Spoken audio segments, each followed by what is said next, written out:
As long as this thing is not yelling at me once YouTube turns on, we're good.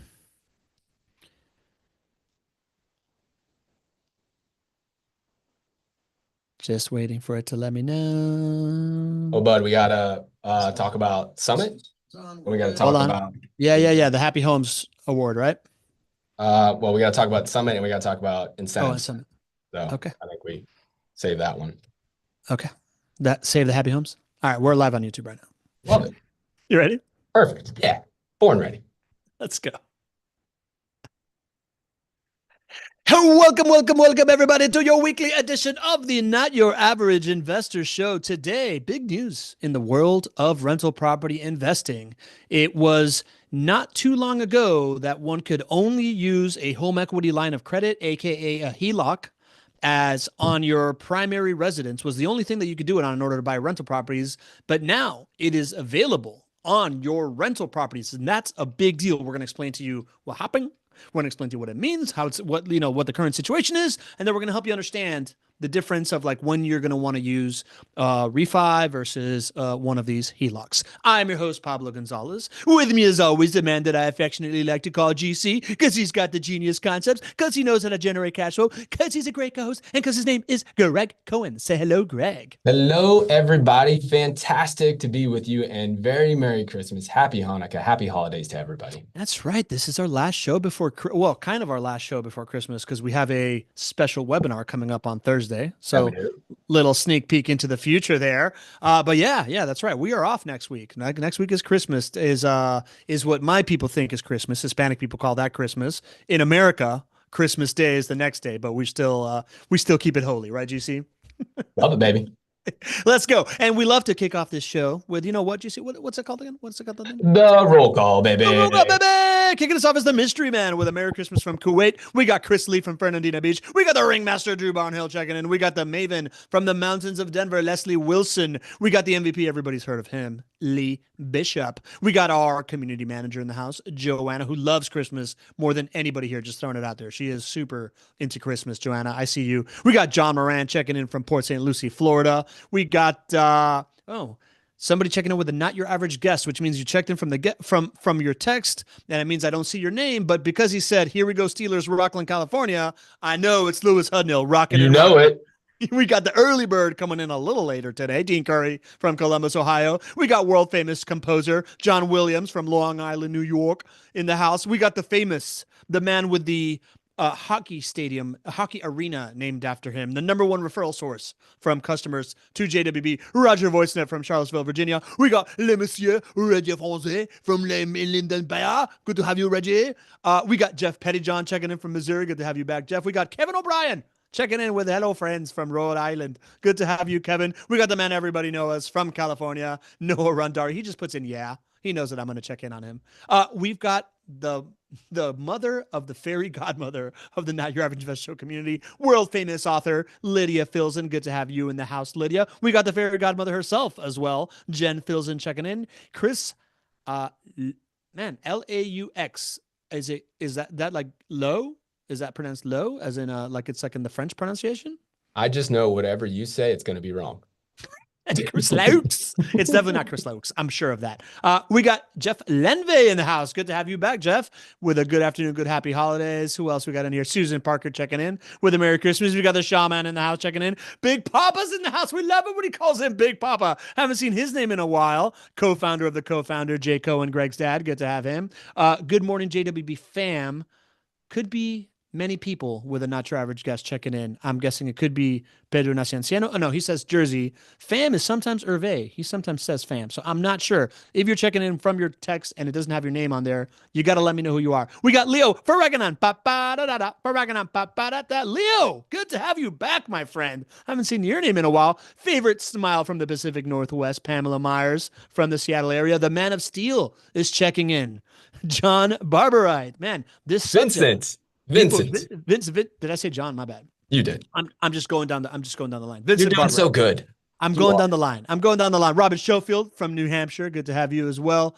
All right. I think we're gonna kick into this. Christmas without JWB. What? Misty and Troy Johnson are in the house. Shannon Liller in the house. Vernon Campbell in the house. Who else? All right. Okay. Oh, hey, Hervé said that's right. It's me. Good to have you, Hervé. Haven't seen you in a minute.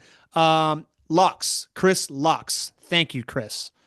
Thank you for protecting me from myself. Okay, I feel like I'm caught up if I'm already reading the stuff of people correcting me. Nope, I'm wrong. Jay Carup is in the house. We got David Vivar in the house. Good to have Love you. it. Silvana Kuchar from New Jersey. Good to have you. Ramon Johnson saying happy holidays. Anthony Williams. All right, now everybody's checking in. We're going to run out of time just on the roll call. Joe Culler, I see you, Columbia, South Carolina. All right, GC. Before we get started, we got some. Is it a breaking news? Is it an update? You were just kind of teasing me with some stuff that you want to talk about here. It's something we got to talk about. We're all excited about the summit that's coming up. For a while now, we were getting our ducks in a row, and everybody was saying, Greg, Pablo, when are you going to talk about Summit? Well, we're talking about Summit now. So Summit, for those of you who haven't been a part of it yet, it is the pinnacle event of the year to take all of us who get together every single week in online world in this wonderful community that we have, and we get together in real life, IRL, as it was told to me, because I'm not exactly hip with those things. But anyways, we are coming together. It's Summit. We're doing it February 28th and March 1st here in Jacksonville, a 2-day event. And this year it is going to be better, but we are intentionally keeping it smaller. So it is going to be limited to 100 folks, and it is going to be limited to JWB clients. So many of you are JWB clients already. We can't wait to see you. If you're not a JWB client yet, now is a great time to become a JWB client. What does that take? It means getting on the phone with our team and then putting your first property under contract before Summit. So we are super excited. We had hundreds of folks that came last year, could have had more. So Pablo, myself, our entire team are super excited to bring this to you, and it's going to sell out. It sold out last year in like 2 weeks, and that's when we didn't have a hard cap of 100. So it is going to sell out. And so the thing to do is to become a client if you're not, but to keep tuning into the show. We're going to open up registration on the show. It's going to happen sometime over the next few weeks or so. I don't exactly know when, but you got to be on the show because I know it's going to sell out and we want you to be there. So, Pops, what did I miss? I thought you nailed that pretty well. Don't forget, it's the February 28th and March 1st, right? That's when we're going to do it. So reserve your date. Be on the show. We're going to announce it. JWB clients only. Members of the Not Your Average Investor fam only. We're making it purposefully small. This is a celebration of the community, not just some kind of like big diluted event. Jack is getting closer though with people guessing where I'm at today. Greg, do you know where I'm at today? I don't know where you are. You're across the pond. Where are you? In Londres? I'm in a houseboat in London.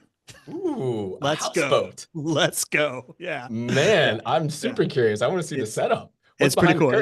It's a pretty well. The behind the curtain is a marina. But ooh, look at that. Yeah, you can't really see it. It's got to keep the reflection off. All right, GC. So we got the summit. We've got the incentives that are happening right now at JWB. Want to remind everybody about that? Yeah, absolutely. This is perfectly timed, especially for those who want to be coming to Summit. Maybe you're not a client now. This is the perfect time to become one. JWB is offering our largest incentive package ever.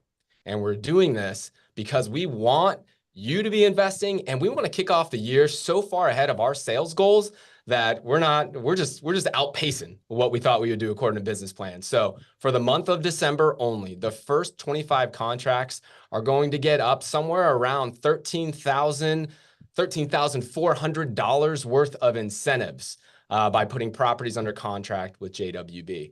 It's available for new clients. It's available for repeat clients. There is no limit to the amount of properties you can put under contract at one time. The only limit is that it's limited to the first 25 in the month of December. I checked earlier. I think we were at 10 properties or 10 contracts that have already taken advantage of it. So there's somewhere around 15 spots left. And so again, great opportunity to connect all of these dots. Hopefully you're a current client and you're here because you want to learn how home equity lines of credit and cash out refinances can help you achieve your goals and buy more properties. That's a great time to do it with this incentive package. And if you're a new client, you can do the same thing. You can get these incentives, and then you can get your ticket to come to Summit as well. So if you're interested, reach out to your portfolio manager if you're a current client. And if you're not a current client yet, reach out to us. You can text us.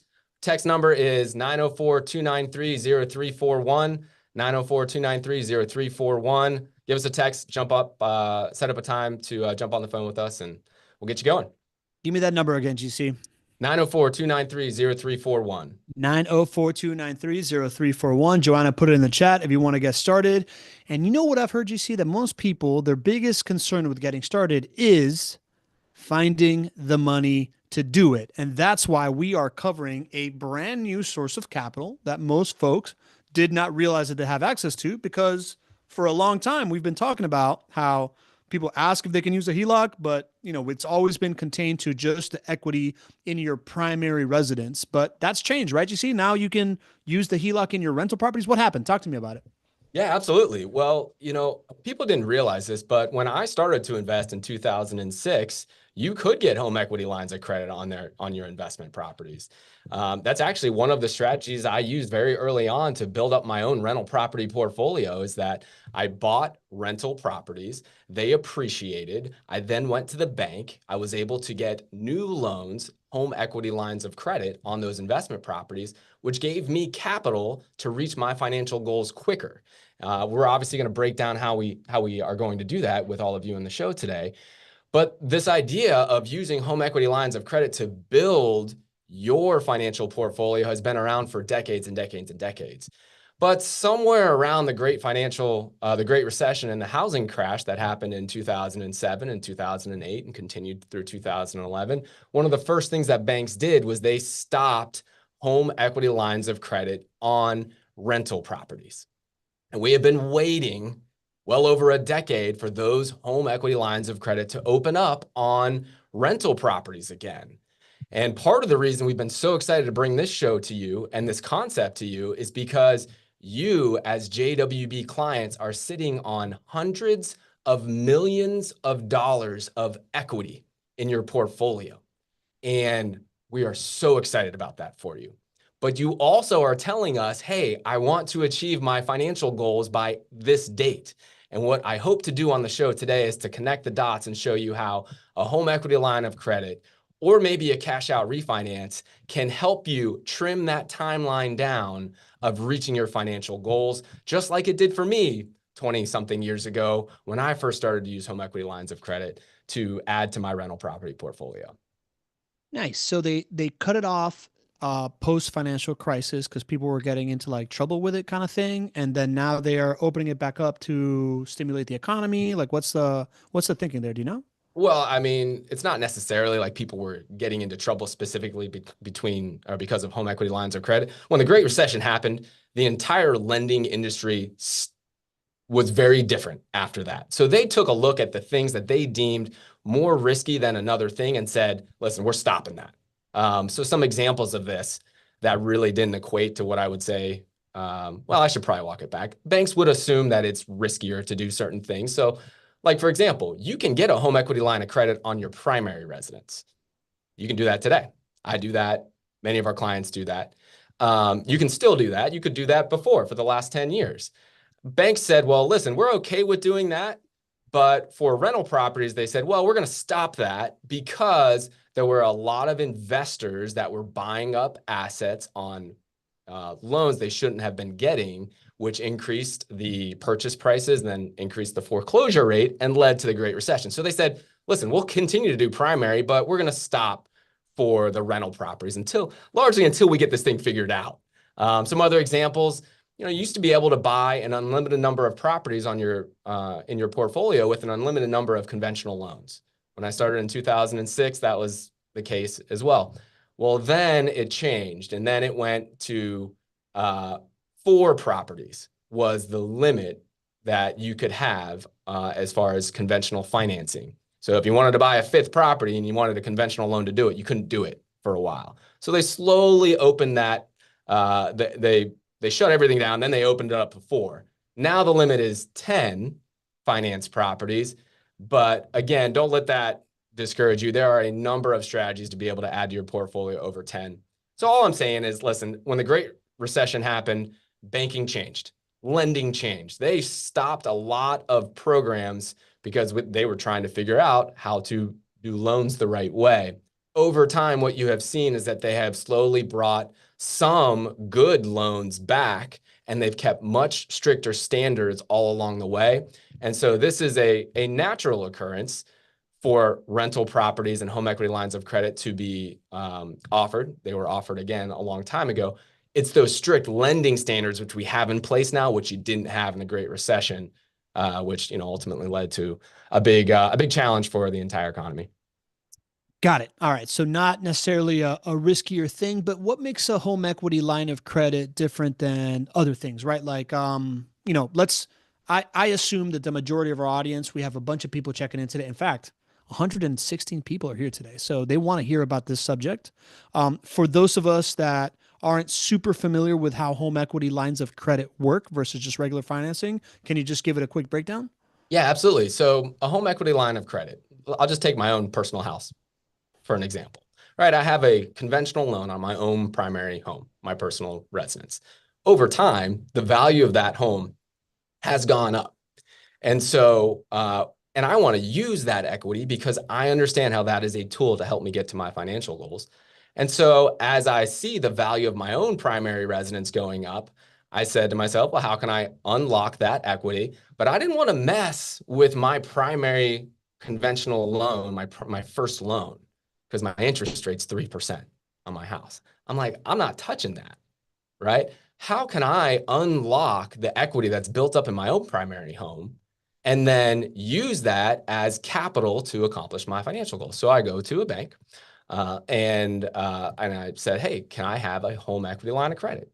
And what the bank does is it looks at the amount of equity that I have in my home. And they may say, well, you know what? We'll let you take out somewhere between maybe 75% up to 75% of the value, or if it's for a primary residence, they'll actually let you go up typically to about 90%. And they said, okay, well, the new value is this. Let's discount that. Let's call it to 75% because that's what they'll do for investment properties. And then they'll say, well, what's that equity spread left over? And then they'll say, well, for very minimal fees, sometimes not even an appraisal, they'll say, okay, well, we'll basically give you a revolving line of credit for that amount of equity that you have in your home. And the beautiful thing about a revolving line of credit is that if I want to use it, I pay interest on it. And if I don't want to use it, it just sits there as kind of like dry powder for me, waiting to be used when I see a good investment opportunity. So this is what I do for my own primary residence. This is what a lot of our clients do for their own primary residences, and they use that to go and private lend or, of course, buy turnkey rental properties. But now not only do you get to do that same thing with your primary residence, some of you own 5, 10, 20 rental properties. That same line of thinking can now be used to tap into that equity spread that you have in your rental properties. And again, the beautiful thing is it's very low cost to set it up, and you don't pay interest on it until you use it, which is different than a loan or a cash out refinance, which is what we'll talk about going forward as well.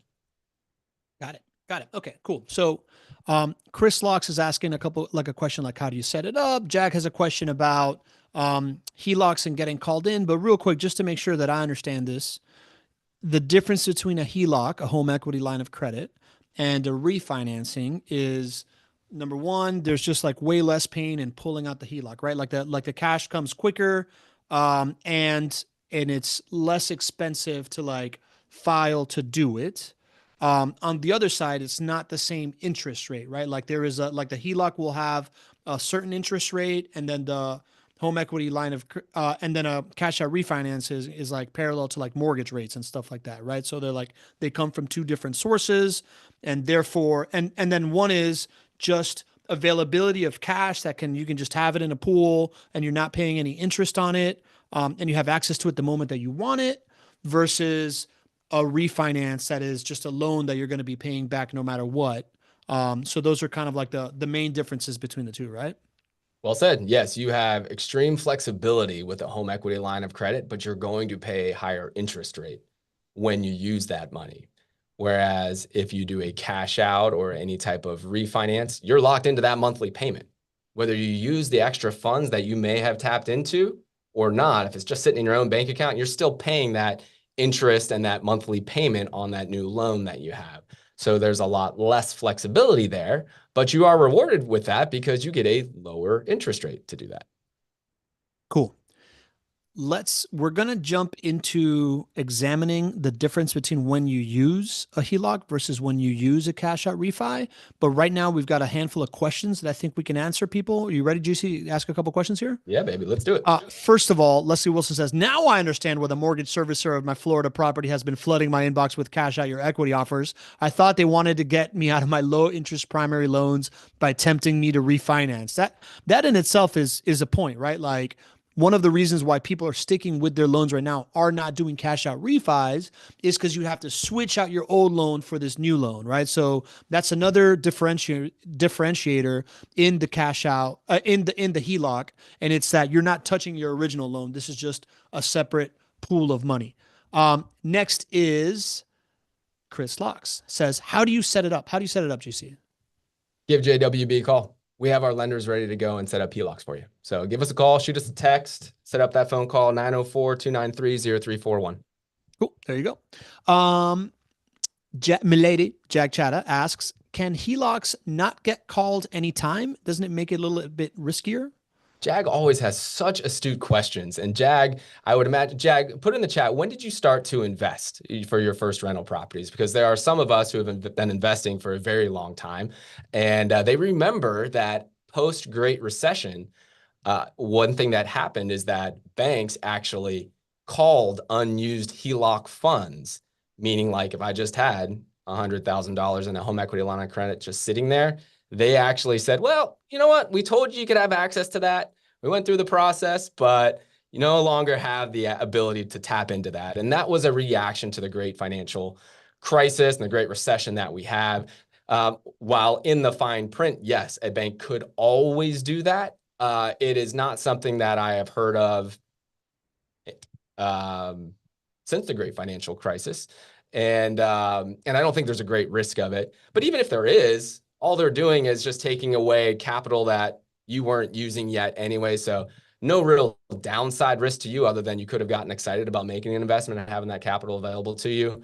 But again, I haven't heard of that. I don't think it's happening these days. And we have a lot of astute investors here in the chat. So if anybody else has a home equity line of credit that has been called recently, I'd love to hear it. I just don't think it's very common. Cool. I'm going to keep asking questions till 1 o'clock Eastern, and then we'll get into the example. Sylvia Berenger asks, can you also do this HELOC on properties that are held by a solo 401k? Good question. I don't think so. My guess is no, but probably a good reason to give us a call or talk to our team and get a real answer. I don't think they'll offer those on properties that are owned in a solo 401k. Got it. Cecile Jamay is asking, can you use a HELOC to borrow from rental property which has had high appreciation? That's exactly what you use a HELOC for, Cecile. So If you have a rental property with high appreciation, that's what it's for. HTTN says, I own the property free and clear. How do I get cash out for next purchase? Can I cross collateralize? That's what this show is all about today.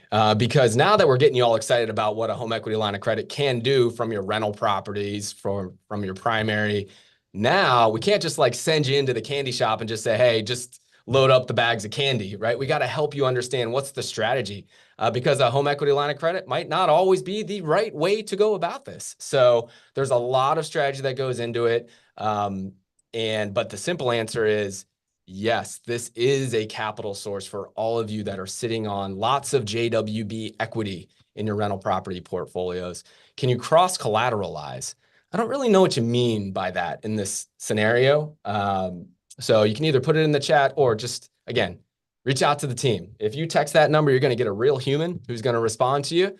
And if she doesn't know the answer that you're looking for, or the team doesn't know, we're going to find out very quickly for you. Got it. So Louis Ono also asked about you doing the 401k. Should you call your portfolio manager about that, GC? Like if you're a client, all right. So call your portfolio manager and they can help you figure that out, right? Yep. Okay. Denny Davis, Mystery Man, says, what determines the HELOC rate? What are current rates right now? I'm so glad you asked, Denny. So we, of course, do have providers of these HELOCs, this can be a really simple process and can be within the network here at JWB that you guys have all come to know and love.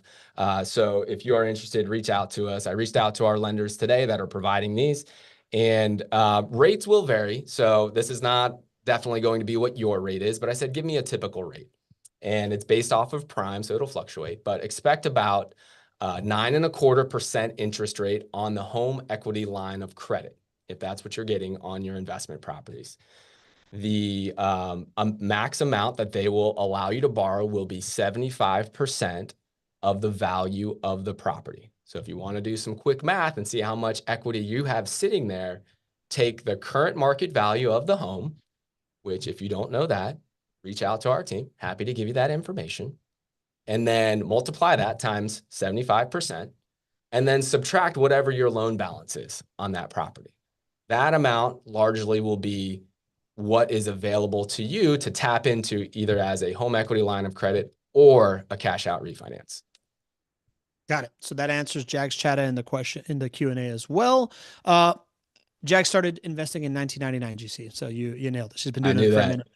Man of Steel, Vincent Barber says, will JWB lenders work to refi or HELOC non-JWB investment properties? Yes. There's some limitations on which states the properties are held in, but man, if we can do it, we're going to help you out, even if it doesn't mean business for JWB. But I guess what you're saying is refinancing other properties and probably buying in Jacksonville. So that probably does mean more business for JWB, and then we're definitely going to help you out. There you go. That answered John Williams' question as well. Oh no, John Williams asking if you only do HELOC on rental properties. Can JWB help with only rental properties or also with their primary residence? John, yeah, they can definitely help you with the primary residence HELOC as well, right?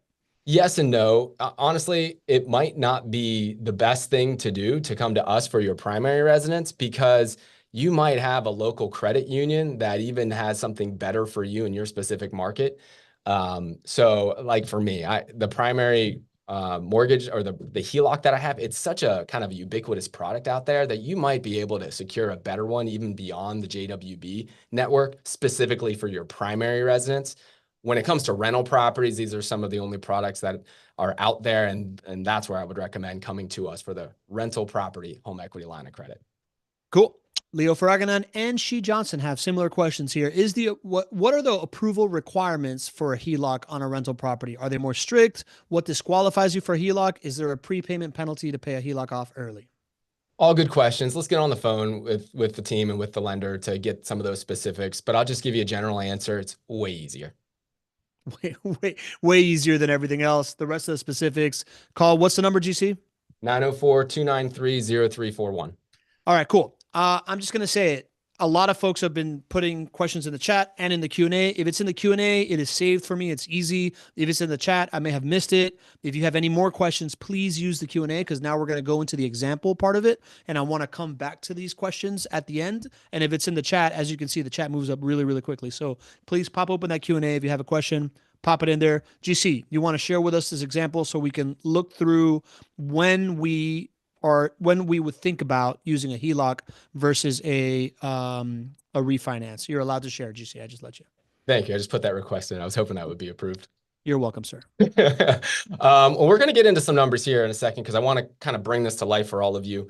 But I want to just first have a discussion about why this is so important, right?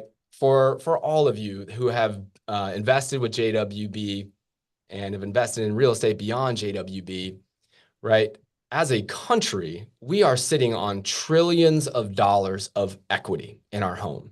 And that is a beautiful thing. But these trillions of dollars of equity just sitting there doesn't do anything to help your financial goals. All it does is it makes your net worth look better. And what does that matter to any of us, right? If net worth, a financial statement doesn't really do anything. But if we can wrap our heads around how these trillions of dollars for our country, or hundreds of millions of dollars for all of you who are JWB clients out there, if you can connect the dots to that can bring more income into my pocketbook today or next year, or a whole lot more in 5 years or 10 years, that's the connection that I want to make. The return on equity that is just sitting there doing nothing, your return on equity is zero. And I had to hear that statement like 100 times before I fully understood that. So I'm going to say that again. The return on equity is zero. Pablo, can you help me and the team understand what do I mean when I say the return on equity is zero? It means that equity that you have tied up in a property, just because your property has grown in value, that extra equity that you've grown on, like that is the return on your original investment. But that actual equity isn't really returning anything to you right now unless you're putting it to work for you in some other kind of investment and doing some kind of financial engineering. Well said. Well said. If you had $100,000 in equity that you built up over your JWB in your JWB portfolio, and it's just sitting there, right? The value of the home is worth 300,000 and you owe 200,000 on it, right? That just sitting there doesn't help you take a step forward to your financial goals. But if you took that same $100,000 and you invested in a rental property and that started to earn 10% returns for you over time, in the short run, that would bring income to you because it's cash flow positive. And over time, that's going to bring hundreds of thousands of dollars of additional return over that first $100,000 to you. And that's where it gets exciting. But I feel like a lot of our clients have done the hard part here, which is, getting up enough courage to invest in a rental property portfolio, doing something different. They've had a great experience with JWB. They get to the point where they have 3 or 5 or 10 properties and they say, you know what, I'm still working my job, or I'm still not able to take that trip that I wanted to take, or I'm still nervous about sending my kids to college, or I still want to donate to charity more, but I don't necessarily have the ability to do that. And I look at the amount of equity that they have sitting on their portfolio and I'm like, you guys are one phone call away from doing all of those things. Let's take that 100,000, sometimes 500,000, sometimes $1 million of equity, and let's teach you how to earn 10% on that equity. And let's do it in a responsible manner where you don't have to take outsized risks to do it, right? We're not going to take crazy loans to do this. But it gets me really passionate because I know how important it is for you all to reach your goals. And home equity lines of credit, cash out refinances, other ways to tap into that equity can help you shrink the timeline to get there. They can shrink the timeline. They're one of the best tools to do that. And I think, and from my experience, they're one of the most untapped tools. But in order to get excited about it, you first have to understand that your return on equity is zero. We need to do something with that equity in a responsible manner, and then it starts to get exciting. Okay, sounds good. Now that you have made that very clear, this idea that if you just have equity in a property, it's not really doing it. It's great to have it. It's what you invested for, but it's not doing anything additional for you. You can put that to work, but you got to do it responsibly. Help us think about that, JC. Help us think how we do it responsibly. Would love to, my friend. All right. So I don't usually do the screen sharing, buddy. So you're going to have to tell me if you see what I see it. I see it. You're good. You're good. I love it. All right. You still see it over there? Still see it over there. Yeah. Perfect. All right. So we're going to talk about how home equity lines of credit help investors reach their financial goals quicker. Of course, we've talked about that text line. Go ahead and send that. Any question you may have, set up a phone appointment. Let's help unlock this for you. 904-293-0341. And as always, it's a member of our team that responds. It's a real human. So we are always happy to help you. And then when I start to bring these case studies to life, I'm doing this real quick. Are you trying to share the base presentation right now, or are you on slides? Because right now you're just showing like the first slide and it's just the PowerPoint presentation. You know what? That's why I'm such a rookie when it comes to these things, right? I was trying to do the whole screen sharing of slides thing, but there you go. I would think now it's showing. Yeah, now you're good. Yeah, just go slide by slide. You're good. Just go. There we go. Stay on the presentation. We can see it. Love it. Perfect. All right. Well, there's that number. I am gonna share real numbers with you. I want to help bring this to life. And I want to help you make the right decision. We're going to put some numbers together about making the right decision on, is a home equity line of credit right for me? So to do that, I'm going to show you numbers. Take it upon yourself to do your own due diligence. We're not financial advisors. I'm just here to help. I'm a real estate investor who's done it for 20 years. So let this be the start of your education, not the end of it. And certainly consult those who you trust before making a financial decision. And with that, We Good are. job, buddy. I think you can skip a couple slides here since we already went over this. Thank you, There buddy. I you, there appreciate it. you go. You're good. Just ushering you through here. I need all the help I can get. All right, so we're here. We're excited. We understand how tapping into that equity can really help us get to our goals quicker. But there's a few different ways to do it. And home equity lines of credit are making the headlines right now on investment properties. But that may or may not be the right thing for you.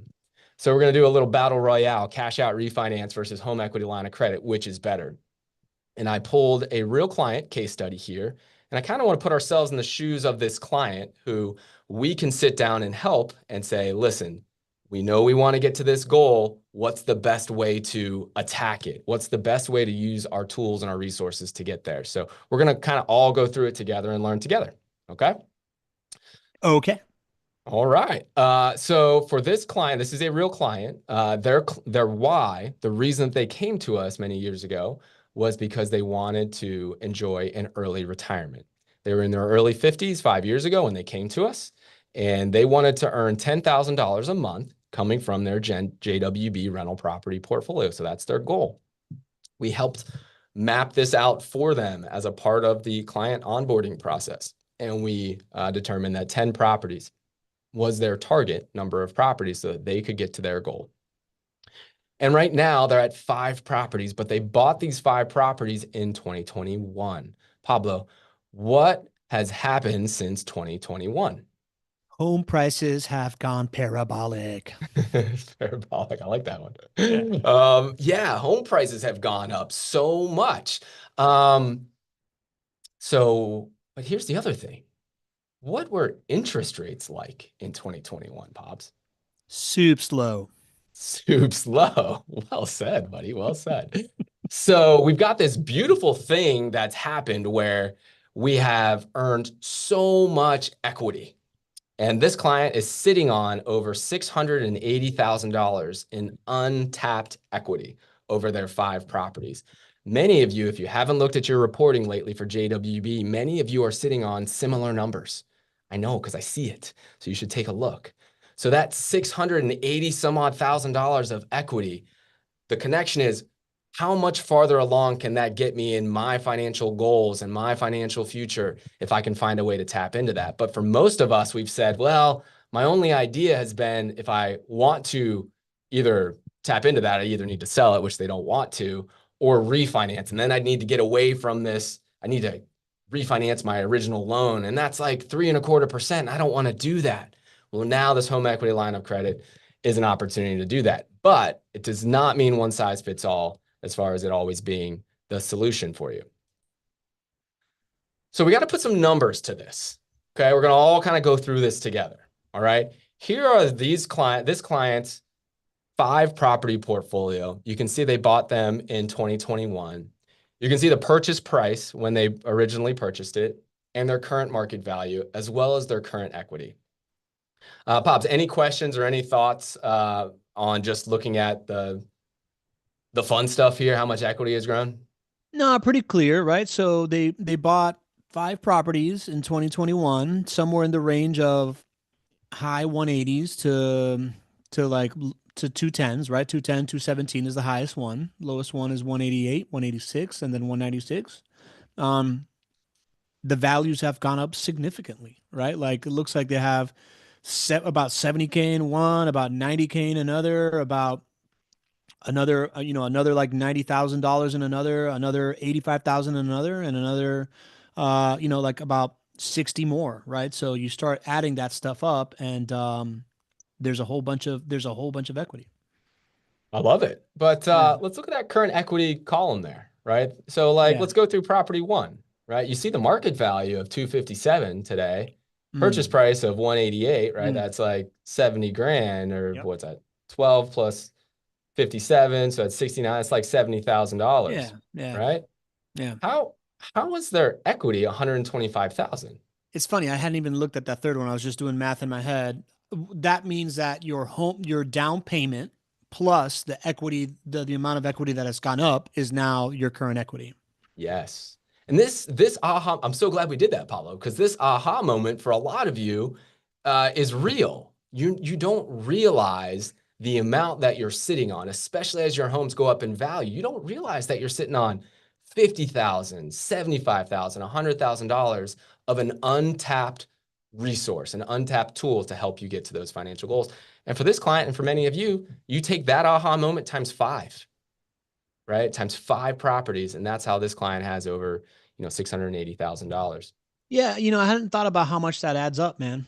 Like if it's 25% down on like multiple properties, that's 4 properties, it's 100,000 that you already have, to like start thinking about, right? So then beyond that, however much it went up, it almost reminds me of the concept of, when people talk about infinite banking, this idea of like putting a certain amount of money into a property and then being able to like take money out from that property to put that to work is another version of that, right? 100%. Absolutely. And, again, you can do this in a responsible manner, meaning like you put 25% down when you bought the property. Clearly that was responsible. When we go to do the refinance on the back end, the bank is only going to allow you to take 75% of the value out. So inherently, you're right back to that responsible lending scenario of putting 25% down, except you are taking it from the growth of the asset, right? And if, again, we hit a lot on the value of the 5 profit centers. Pablo, what's the most important profit center over the long haul that's going to drive most of your wealth?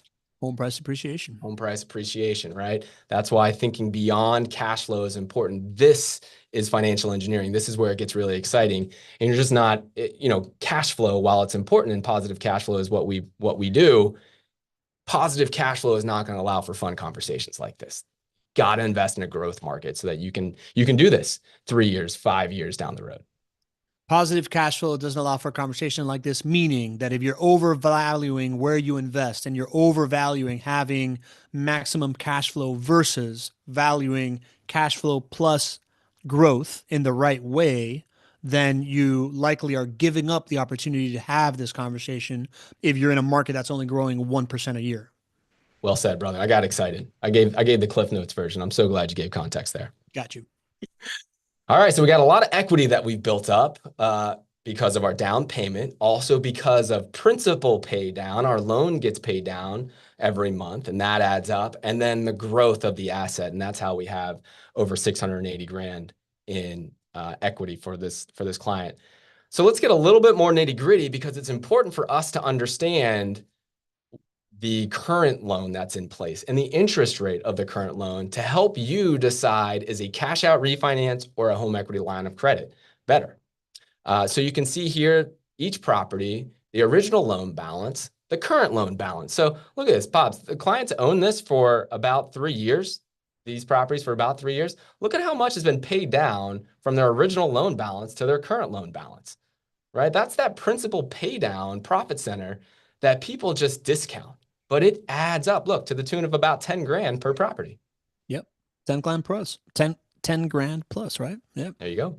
There you go.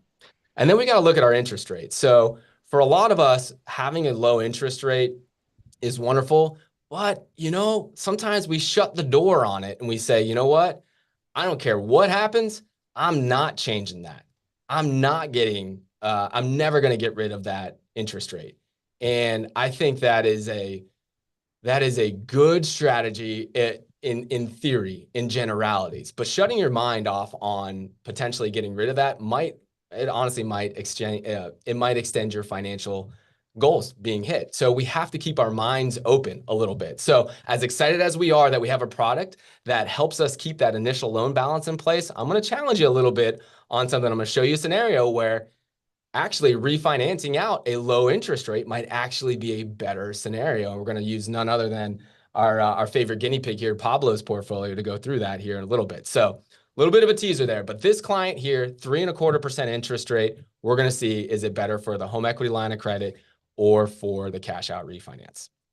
Thoughts, questions, or should I roll right into it, bud? I think you're good, man. Let's keep rolling. Okay. So here's the 2 options here. We've got a cash out refinance. Let's assume you're this client and your goal is to get to 10 properties with us. You're at 5 right now. And you come to us and you say, what should I do? I know I have 680 grand in equity here. Do I do a cash out refinance or do I do a home equity line of credit? what we're going to do is sit down with you and we're going to map out something like I've just done for you here. And ultimately, for us as financial engineers, we need to understand what are your goals, and then what is the lowest effective interest rate combining all of the loans together in order to help you make the best decision as to whether or not it's a cash out refinance or a home equity line of credit. And so for this client who has goals of getting to 10 properties, they want to use the equity they already have in the portfolio to reinvest to get there. Look at that punchline there at the bottom, Pablo. So the numbers may actually suggest that a cash out refinance strategy is most likely better for that client. What do you think when you first see that? I mean, I guess I'm not super surprised, right? Like the idea of jumping up to a 9% interest rate versus staying at like a lower interest rate that you can get right now, which is what, like 5.5, something like that. Like I think it would be specific scenarios where the HELOC makes sense versus others. Absolutely. Right. So, and here are those, there's kind of like a cut and dry basic way to analyze it, which I'm kind of giving you right here. There are a lot of other scenarios to take into account, which is why you need to jump on the phone with us before we actually, guide you in a certain direction. But here's an analysis that all of you can do even before you get on the phone with us. Let's look at the two strategies, the cash out refinance and the home equity line of credit. And let's say, what is my lowest total effective interest rate? The lowest total effective interest rate means taking a weighted average of the two loans and seeing what is your interest rate going to be if I had to combine those and get the weighted average. Okay. So for the cash out strategy, it's easy, right? If he's going to get to 10 properties that are owned, his conventional loan balance would just be doing a cash out refinance for the original 5 and then using that money to then fund the purchase for the next 5. So all of it is a conventional loan. It's just a cash out refinance. And the current rates right now, clients are closing around 5.25% for JWB. So the analysis is really simple. That loan balance now is 1.5 million, of which is cash flow positive, right? And your effective loan interest rate is 5.25%. If we were to run the analysis for the home equity line of credit strategy, and we took those same properties where he had that 3.25% interest rate on that first 5, he'd owe roughly about 700,000 on those first 5. And we said, okay, let's do the home equity line of credit. We would actually be doing him a disservice. He would have felt really good about keeping that 3.25% interest rate there. But ultimately, when you take the weighted average of this, you'll see that the effective interest rate for the home equity line of credit strategy is actually a little bit over 6.5. Got it. So is the total effective loan interest rate the key figure to understand before you decide on a cash out refi versus HELOC? There's more to it. It's the kind of the starter point, Okay. right? Okay. I would say it's probably the most important, but there's a lot that can be dictated by your goals. That's what I assume. Like goals have to make a difference, right? Like Chris Locks is saying, but aren't you also resetting the clock on when you'll pay your mortgage off if you do a cash out refi, right? I assume that's a yes. Then that also means, so then you also have to think about what your goals are and if like you have a certain moment in your life when you want to be completely debt free and stuff like that, right? Which is why you hop on the call with JWB. So you're thinking through the multiple factors of how this thing affects not just your cash flow, not just your net worth, but your actual goals of why you're investing with rental properties. Absolutely. Absolutely. There's a number of things to take into consideration, which is why I put their cash out refinance strategy is most likely better, right?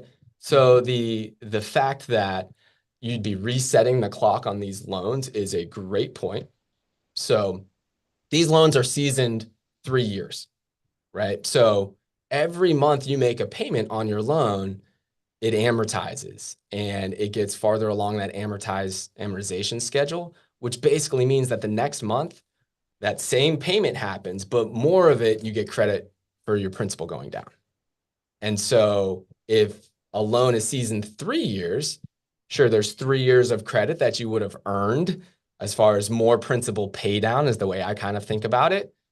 But it's not like it's 20 years seasoned, right? If it was 20 years seasoned, that payment every month is the same, but the majority now is going to principal. So it would be all things in a vacuum. If it was 20-year-old mortgage, it would be another thing to consider with JWB and say, hey, just because the effective interest rate is lower, does it really make sense for me to do the cash out refinance strategy? So great point. Exactly the type of conversation that we get to have on the phone with clients and with new clients. And I'll throw a couple other things that you should definitely be considering. These will go in the favor of a home equity line of credit. I'm sorry, these will go against a home equity line of credit, probably. A home equity line of credit is a variable interest rate, which means that it fluctuates with typically the prime rate.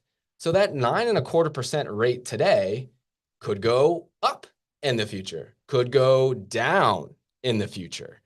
Many people would think that it would be going down because we all assume that rates are going to go down. But we don't know. And so for a lot of folks, the unknown there, where it affects your monthly expenses, is kind of a negative for people. But then again, you could certainly make the argument that, listen, I think interest rates are going to go down. So this number, this percentage might not be 9.25%. It might be 9% or 8% at some point in the future as well. So something else to consider. What are your personal expectations on what interest rates are going to do? And can you handle the fluctuation? Another thing to consider. Here's something else though, and this is how I think. I love flexibility of home equity lines of credit. And there are very few things out there where I know I can make an investment decision like this. I don't have to talk to anybody. I can just tap a few things on my phone and I can earn a 6, 7, 8%, 9% return on investment. So one thing that I love about HELOCs is that, when I'm managing my own finances and I have more money in my bank account than I really need to have, one of the first things I do is I send that money off to go pay down my home equity line of credit. It may be $1. It may be $1,000, but I can immediately make that payment. And in essence, when I'm paying off a 9% investment or a 9% loan, I'm earning 9% on that money. And there just aren't a lot of options for you to make very low dollar amount contributions to your overall financial wealth. Normally you gotta make bigger decisions to earn 6, 7, 8, 9%. So that flexibility of being able to use very low dollar amounts and pay off your HELOC is something I like. So again, that might not be you, right? You might really love just slow and steady. I love knowing exactly what my payment is going to be every single month. I don't want to think about anything else. It might be your point in life. You say, listen, that's not important for me to go ahead and pay off that, little amount. So all of these things really need to be considered. That's why you need to sit down with an expert. And it's just not as simple as this effective interest rate conversation. Got it, JC. Before we move on to the next slide, a handful of folks like Jag and Misty, and I think somebody else here, Drew maybe, was asking, are you considering, well, so refis also have closing costs. Are you considering closing costs in this conversation as well? I mean, we should consider it. It would be another thing to talk through with the clients. I did not put that specifically into this analysis here, really trying to show the big picture on the effective interest rate. But yes, you'll have higher closing costs for cash out refinances than you will for home equity lines of credit. However, the closing costs for cash out refinances will be less out of pocket than your initial purchase. Got it. Okay. So we've talked about that before, right? Like refinancing, while like initial purchase closing costs is somewhere around like 10% or something like that. Cash out refi is like $4,000, right? Something like that. Or at least those are the numbers that we kind of threw around with John Seibert. So just not that those are real numbers. Those are just the scale that we were throwing out during that conversation at one point. Yes. So I'll give you the real numbers, right? So, Please. so generally with rate buy downs, you're going to see 8% of the purchase price for your closing costs. And, but with the incentives today, JWB is covering 2% of that. So it would actually knock that down to 6% would be your closing costs on a new purchase. On a refinance, it's typically about 3% of the it's typically about 3%. And what you're not paying for are the taxes and the insurance prepays and other things like that. So it's less out of pocket. Cool. Got it. All right, JC, let's keep going. All right, sweet. So we just went through a strategy where actually doing a cash out refinance would be better. And that's dictated by the amount of equity that you're sitting on. What are your goals? How many properties are you going to use that to buy? And that helps you determine the effective interest rate. Well, now let's look at a scenario where a home equity line of credit is the most likely better solution here. And we use the numbers for our very own Pablo when we were going through this. Pablo owns I was about to ask, are we about to talk about me, GC? Are we about to talk about me? Give me some advice. You know it, buddy. You know, but Yeah. Pablo hasn't seen these numbers. I texted him right before the show. I was like, hey, man, you cool if we go through this with everybody? He's like, yeah, sure, of course. Whenever I go to Europe, Greg pours through my portfolio. That's what's going on. He just misses me. He misses me. Go ahead. Well, I wanted to go through a scenario where I knew that a home equity line of credit strategy was likely to be the better case. So, Pobs, all right, let's talk about differences in your portfolio from the one that we just talked about, right? Give everybody just a 1-minute spiel about your investment strategy so far. Yeah, so I have 2 properties that I financed at like 20% that I bought in early 2021. Then I have one that I bought in early 2022 that I financed at 25%. And then I have a duplex for which I have that I live in one side and I'm house hacking it. So I have another unit. So those are my four rental properties. There you go. And 3 of those are turnkey properties, right? Mm-hmm. And we have talked about your goals being, hey, listen, I'd like to make little baby properties out of the investments that I've already made. We'll just say the 3 turnkey properties because that's simpler for this. You've come to me and you said, listen, talk to me about when this thing can be refinanced and I may be in a position, I'm not going to contribute new capital, but I want to take the untapped equity and potentially turn that into another property, right? Mm-hmm. So now there's big differences there between the scenario we just talked about, right? The client before has owned those 5 properties for 3 years and bought all of them in 2021. Mm-hmm. And their goals are they need to be accomplished much quicker, right? They're looking for a way to buy 5 more properties and they want to do it now. And because they bought 5 properties in 2021, they have more equity to work with. So because those are differences than what you're at right now, Pablo, you're working to get there, right? But you haven't had as much time in the game as they have, right? So for Pablo's scenario, it's all about, hey, listen, I want to buy one more asset with using and reinvesting those profits that I've already built up.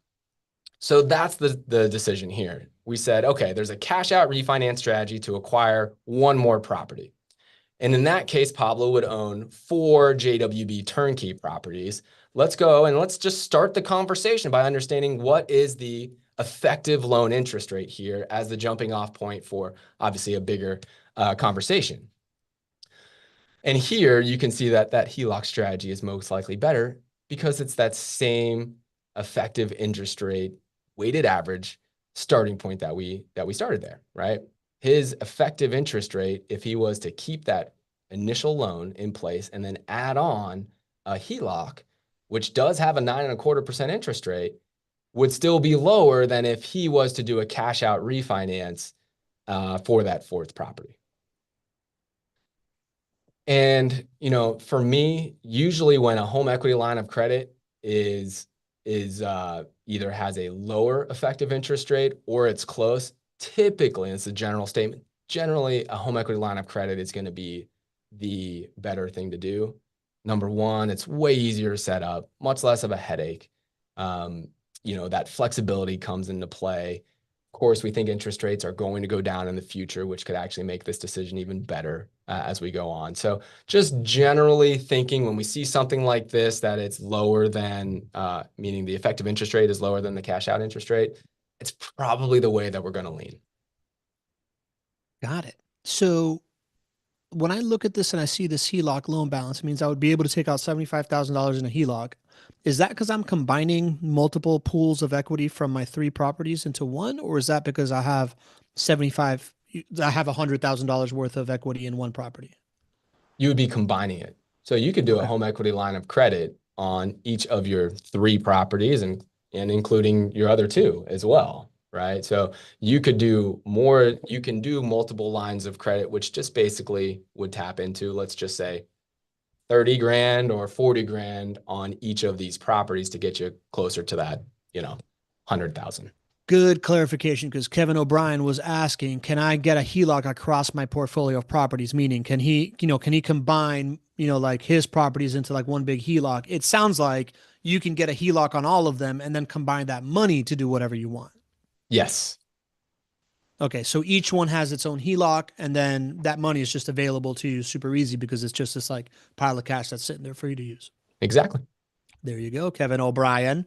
All right. What's next, GC?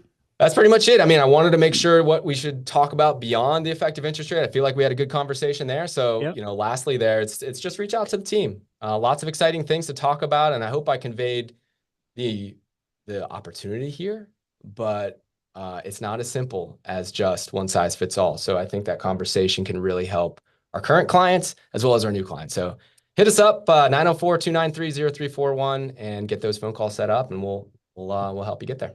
But wait, there's more. We have like 14 questions to go through. GC, you want to hang out? Yeah, let's do it. All right, let's do it. Jag, Milady Jag asks, do you think lending may tighten? So basically, I think she was asking that when they weren't recalling these loans. Like, do you think there's any chance of like lending tightening or anything like that? I think there's always a chance. Hard to say. I don't really have much of an opinion on one way or the other. I don't spend a lot of time thinking about it. I think we've been in a pretty good place lately as far as lending. You're seeing some products come out that were done away with a long time ago that still can be used responsibly. But the best thing is that we still have strict lending standards. That I think is the key. Okay. We have an anonymous attendee that this is relating to the last example, right, of my potential scenarios, asking, how do you get the effective interest rate? Because it's still not clicking on how a 9.2 loan could go down to 4.3. Yes. So what you would do is you'd take the percentage of the debt that you have. You know what? Let's go ahead and we'll put do the thing back up. I know you love a good visual tool. You know. I know. All right. How do I do the screen share here? There we go. All right. We got it. You got it? All right. Yeah. So in order to calculate this, you add up the total debt. So you got the loan balance here, 362.7, and then you add it up here. So you get your total loan balance. Well, what you need to do is you need to take the weighted average. So you basically take what percentage of the debt is at 4%, and then what percentage of the debt is at 9.25%. So what you'd actually do is you'd say, okay, well, kind of did the math ahead of time right here. So you're seeing all my notes here. So 83% of this debt right here is at 4%. So you literally do 0.83 times 4. And then that comes to 3.32. I just got my notes here, so I'll give them to you. And then you take 17% and multiply it times 9.25. And then that gets you 1.57. And then you add those two numbers together, and that's how you would do the weighted average old school style on a notepad. And that's how you get to 4.89 as an effective interest rate.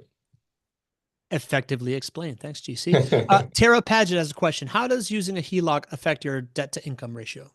Great question. Other things to consider as we talk about advising you on what's the best approach here. So a home equity line of credit shows up as a revolving line of credit. So when your credit is established, they look at things like what percentage of your available credit are you using?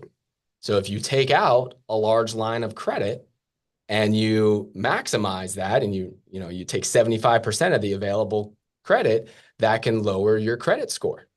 And then you get that paid off and then your credit score can go back up. So other good things to think about, whereas a cash out refinance, you wouldn't have that issue. It is seen as an installment loan, which is a set amount every single month. And it wouldn't affect, in fact, it would probably positively affect your credit by taking that installment loan. So I'm giving a whole lot of generals there. Listen, this is establishing credit. So we all know it's done in some wizardry back room somewhere that nobody really knows. But But the point here is that these are all great conversations. And if your credit score may potentially get knocked down a few points because of the HELOC strategy, we need to let you know about that. And you need to know about that so we can help you, make the right decision.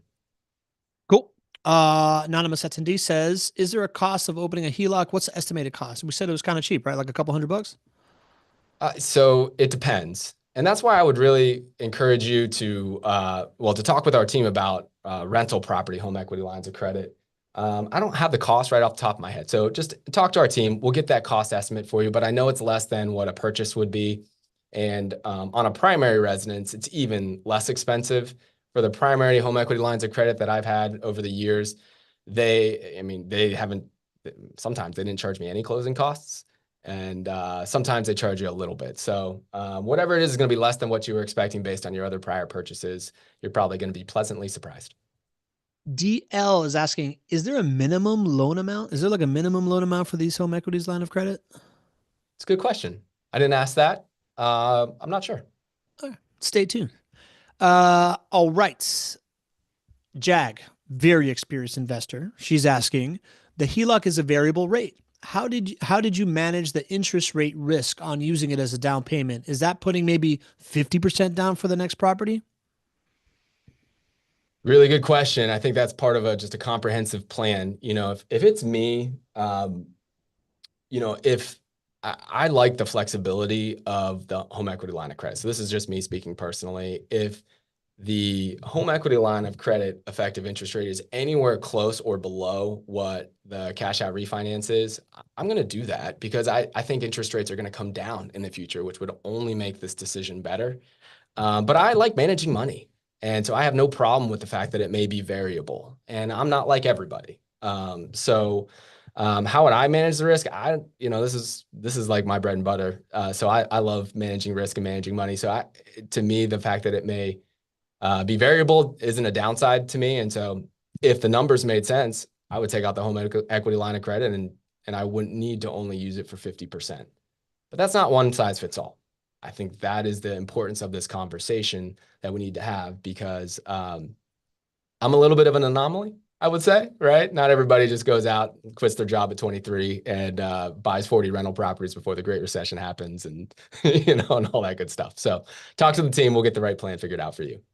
All right, couple more questions to go. Before we forget, though, GC, Joanna just reminded me, Thursday, we've got a special webinar with Claudia Kernan, who is again, we're talking about creative ways of finding capital to grow your portfolio. She is a 1031 expert. Am I right? She is. She is. We are just stacking up opportunities for you guys to make great decisions as you go into 2025, right? We're talking about a 1031 exchange. So if you all have properties that maybe are just not performing or it's just not the right market across the country, and you're like, how do I access that equity, but I don't want to pay the tax burden on it? And how do I take advantage of the incentives that are offered for JWB? Well, that's what Thursday will be about. How can you do what's called a 1031 exchange and access the equity that you have built up in your properties in Sheboygan and other places in the country, and then use that equity to build your portfolio here in Jacksonville? It's called a 1031 exchange. We're going to have one of our best experts here, Claudia Kiernan, Senior Vice President for for IPX 1031 exchange, with us here. She's going to be doing a great job. But just think about all these things that we're stacking right now for you guys to be able to make great decisions. It's the incentive package. It's now 1031 exchanges. Again, becoming a client before Summit, putting that first property under contract so you can be a part of Summit. A lot of great things. Hope you guys sit down, think about it, and make some good decisions here. I'm going to ask just two more questions, GC, because I got to get out of here. Eves Richard Dole and an anonymous guest asked, what is the best way to estimate the home value aside from an official appraisal? The best way to estimate your home value to know how much equity you have? Talk to the team. We've got that number for you. It's also available for you on your client ROI report. We can show you how to get that. You've got your purchase price and you see how much home price appreciation has been built up. So you can just simply add those two numbers if you want to do it yourself and just log in, but just give the team a call. Happy to give you a full report. And that's for a JWB client.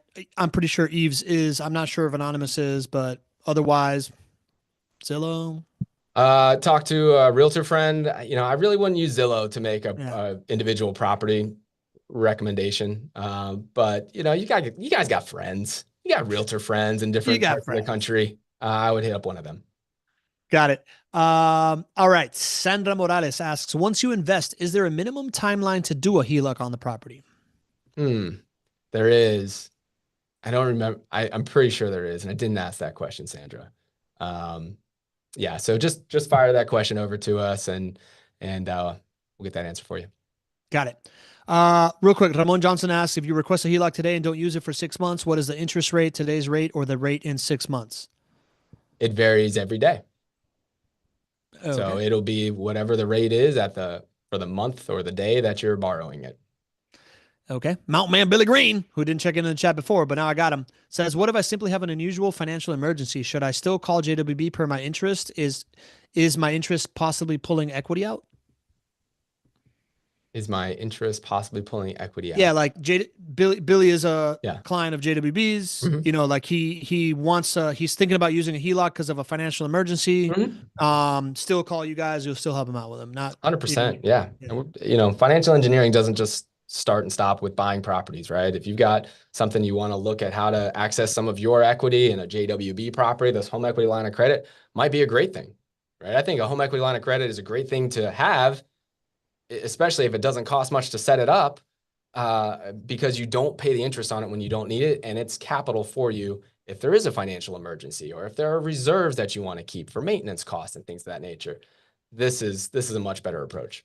Okay. Last question. Man of Steel, Vincent Barberite asks, when using a HELOC from a rental property at 9 to 10% as the down payment, are you finding that the purchase of a new property in today's environment is breaking even or even going cash flow negative after servicing the new conventional loan and the funds used from the HELOCs as a down payment? So the rate of return is better than 9.25 on your new purchases for JWB. So your rate of return, especially with these incentives, will be somewhere around 9.5 to about 10.5% return. So it's nice to know that you are in essence borrowing 9.25 money to earn, call it 10% money. However, the beauty of this thing is that you can borrow this money, but you can pay off this 9% interest aggressively. So it's not like that 9% money is going to stay there for the next 30 years. Another part of this strategy and this plan and the conversations we need to have with you before you take this and run with it is to say, hey, listen, okay, now we have 9% debt here. How quickly can we pay this thing off? And that's where the C3X strategy and the aggressive strategic pay down strategy comes into play. So that you don't have this 9% debt sitting out there for a long time. You get aggressive, you pay it off in a short number of years, and then it makes that decision even better than just that, call it net 1% gain from 9.25 to whatever, 10.5. Okay, I know I said last question, but really last question now, just because I see a couple of people asking it. Is the interest on the HELOC for the rental property tax deductible?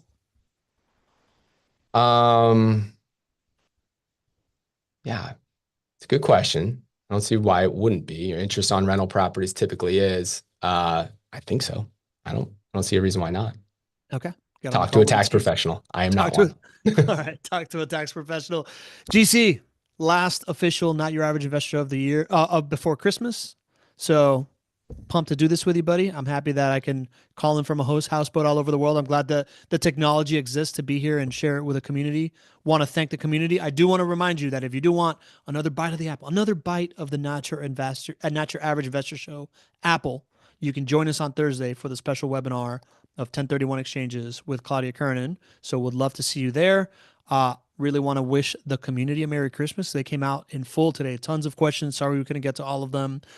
Just 120 plus people showed up today. So I just really want to acknowledge that you taking your time out of your day to join this community, to ask these great questions. It really, really means a lot to us. It's like a early Christmas present for me to see like this giant turnout on a week that I know everybody's kind of distracted with holiday parties and all these different things. So really, really appreciate it.